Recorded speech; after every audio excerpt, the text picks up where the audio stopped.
മുൻ chief secretary Tom ജോസിന് Malankara സഭയുടെ 934 ഭരണഘടനയുടെ ഒറിജിനൽ കാണണം. അതിനെന്താ വഴിയെന്ന് എത്ര ആലോചിച്ചിട്ടും മൂപ്പർക്ക് കിട്ടുന്നില്ല. അത് മൂപ്പർക്ക് ഒന്ന് കണ്ടിട്ട് വേണം മരിക്കാൻ. മരിക്കുന്നതിന് മുൻപെങ്കിലും അതൊന്ന് കാണാൻ പറ്റുമോ? ഒന്നല്ല, പലതവണയായി ടോം ജോസ് പറയുന്നു 934 ഭരണഘടനയുടെ ഒറിജിനൽ ഇല്ലെന്ന്. അത് അങ്ങേർക്ക് എങ്ങനെ മനസ്സിലായി എന്നാണ് എൻ്റെ സംശയം. പിന്നെ അങ്ങനെ ആപ്പയും ഊപ്പയും കാണിക്കാനുള്ളതാണോ ഈ ഭരണഘടനയെന്നൊക്കെ പറയുന്നത്? 934 ഭരണഘടനയ്ക്ക് ശേഷം എഴുതിയിട്ടുള്ള ഇന്ത്യൻ ഭരണഘടനയുടെ ഒറിജിനൽ ടോം ജോസ് കണ്ടിട്ടുണ്ടോ? താങ്കൾ IAS എടുത്ത് ഒരു സംസ്ഥാനത്തിൻ്റെ ചീഫ് സെക്രട്ടറിയായി വിരമിച്ചയാളാണ്. പഠിക്കുന്ന കാലത്തോ സർവീസിലിരുന്ന കാലത്തോ ഇന്ത്യൻ ഭരണഘടനയുടെ ഒറിജിനൽ താങ്കൾ കണ്ടിട്ടുണ്ടോ? അതെന്താ താങ്കൾക്ക് കാണണ്ടേ? അതിൻ്റെയും ഒറിജിനൽ ഇല്ലെന്ന് താങ്കളൊന്ന് വിളിച്ചു പറ, ചുണയുണ്ടെങ്കിൽ പറ. അതും പോട്ടെ, താങ്കൾ വിശ്വസിക്കുന്ന സഭയുടെ സീറോ മലബാറിൻ്റെയോ ആഗോള കത്തോലിക്ക സഭയുടെയോ ഭരണഘടനയുടെ ഒറിജിനൽ താങ്കൾ എപ്പോഴെങ്കിലും കണ്ടിട്ടുണ്ടോ? ഏതെങ്കിലും ഭരണഘടനയുടെ ഒറിജിനൽ താങ്കൾ കണ്ടിട്ടുണ്ടോ? ഒന്ന് കണ്ടു കാണും, 2002 സൊസൈറ്റിയുടെ ഭരണഘടന. അപ്പോൾ താങ്കളുടെ ഉദ്ദേശം അതല്ല. വിഘടന്മാരോടൊപ്പം ചേർന്ന് മലങ്കര നസ്രാണികളുടെ തെറിവിളി കേൾക്കുക. ഞാൻ മനസ്സിലാക്കുന്നത് അങ്ങേക്ക് വല്ല അസുഖവുമുണ്ടോ എന്നാണ്. ആദ്യം അങ്ങയുടെ സഭയായ സീറോ മലബാർ സഭയിലെ എറണാകുളം അങ്കമാലി അതിരൂപതയുടെ പ്രശ്നങ്ങളൊക്കെ ഒന്ന് തീർത്തിട്ട് വാ. അപ്പോൾ 934 ഭരണഘടനയൊക്കെ കാണാൻ പറ്റും. നിഷ്പക്ഷമായി ജോലി ചെയ്യേണ്ടിരുന്ന കേരള സർക്കാരിലെ ഏറ്റവും ഉയർന്ന സ്ഥാനത്തിരുന്ന ഒരു വ്യക്തി ഒരു മതവിഭാഗത്തിന് മാത്രമായി രംഗത്ത് വരുമ്പോൾ അതിൻ്റെ അന്തർധാര എന്തെന്ന് അരിയാഹാരം കഴിക്കുന്ന ആർക്കാണ് മനസ്സിലാകാത്തത്?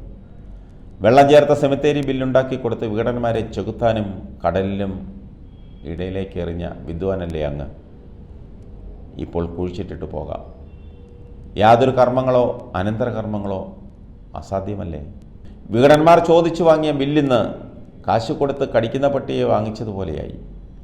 ഇപ്പോഴത്തെ നിയമം അനുസരിച്ച് പട്ടിയെ തല്ലിക്കൊല്ലാൻ പോലും പറ്റാത്ത അവസ്ഥ. 934 എവിടെ കിട്ടുമെന്ന് താങ്കൾക്കറിയില്ലെങ്കിൽ പറഞ്ഞു തരാം. 958 സുപ്രീം കോടതിയുടെ വിധി ആദ്യം ഒന്ന് പരിശോധിക്കണം. 904 ഭരണഘടനയുടെ ഒറിജിനൽ സുപ്രീം കോടതിയിലെ ഏകദേശം 45-ലധികം ജഡ്ജിമാർ പഠിച്ചതും വിശകലനം ചെയ്തതുമാണ്. ഒറിജിനൽ കാണാതെ ഏതെങ്കിലും കോടതി വിധി പറയുമോ? ജഡ്ജിമാരെല്ലാവരും പ്രശംസിച്ച് അംഗീകരിച്ചതാണ് 34 ഭരണഘടന. ജഡ്ജിമാർ മാത്രമല്ല, ശ്രേഷ്ഠ ബാവയും ഗ്രിഗോറിയസ് തിരുമേനിയും ഒക്കെ കണ്ട് ബോധ്യപ്പെട്ട് അംഗീകരിച്ചതാണ്. ഈ ഭരണഘടന കണ്ട് ബോധ്യപ്പെട്ടിട്ട് തന്നെയാണ് സുപ്രീം കോടതി പറഞ്ഞത് ഇവിടെ ഒരു സഭയെ ഉള്ളുവെന്ന്. അതാണ് മലങ്കര ഓർത്തഡോക്സ് സഭ. താങ്കളോട് പറയുവാൻ ഒന്നേ ഉള്ളൂ, സ്വയം വിഡ്ഢിയാകാൻ ശ്രമിക്കാതിരിക്കുക. താങ്കൾ സർവീസിലിരുന്ന സമയത്ത് എത്ര അഴിമതി കേസുകളിൽ പ്രതിയായിട്ടുണ്ട്? അനധികൃത സ്വത്ത് സമ്പാദന കേസിൽ വിജിലൻസ് കേസ് എടുത്തിട്ടില്ലേ? താങ്കൾ എത്ര കോടതി കയറി? പത്തനംതിട്ട കളക്ടറായിരിക്കുമ്പോൾ അന്നത്തെ മുഖ്യമന്ത്രി കെ കരുണാകരനുമായി ഉടക്കി നാട് വിട്ട് ജീവഭയം കൊണ്ട് അമേരിക്കയിലായിരുന്നു. പിന്നീട് കരുണാകര യുഗം അവസാനിച്ചപ്പോൾ ഉമ്മൻചാണ്ടിയെ മണിയടിച്ച് തിരികെ എത്തി. കൊച്ചിൻ മെട്രോ തുടങ്ങിയപ്പോൾ ആദ്യത്തെ MD ആയിരുന്നു. ചില രഹസ്യ കരാർ മൂലം നൂറുകണക്കിന് കോടികൾ നഷ്ടം വരുമെന്ന് ഡൽഹിയിലെ പത്രപ്രവർത്തകർ ചൂണ്ടിക്കാണിച്ചതിനനുസരിച്ച് അവിടെ നിന്നും മാറ്റി. ശരിയല്ലേ? തെറ്റാണെങ്കിൽ പറയണം, തിരുത്താം. പക്ഷേ ഒറിജിനലൊന്നും ചോദിക്കരുത്. സമ്പത്തൊക്കെ നോക്കി പ്രമുഖ അബ്കാരിയുടെ കുടുംബത്തിൽ നിന്നും ബന്ധം കൂടി. ആ കുടുംബത്തിൽ ബന്ധം കൂടിയ ഒരു ഇൻകം ടാക്സ് ഓഫീസർ ആദ്യകാലങ്ങളിൽ സത്യസന്ധനായിരുന്നു. പിന്നീട് നിങ്ങളുടെ കൂടെ കൂടി അഴിമതി കേസിൽ കുടുങ്ങിയിട്ടുണ്ടെന്നാണ് മാളൂർ പറയുന്നത്. ശരിയല്ലേ?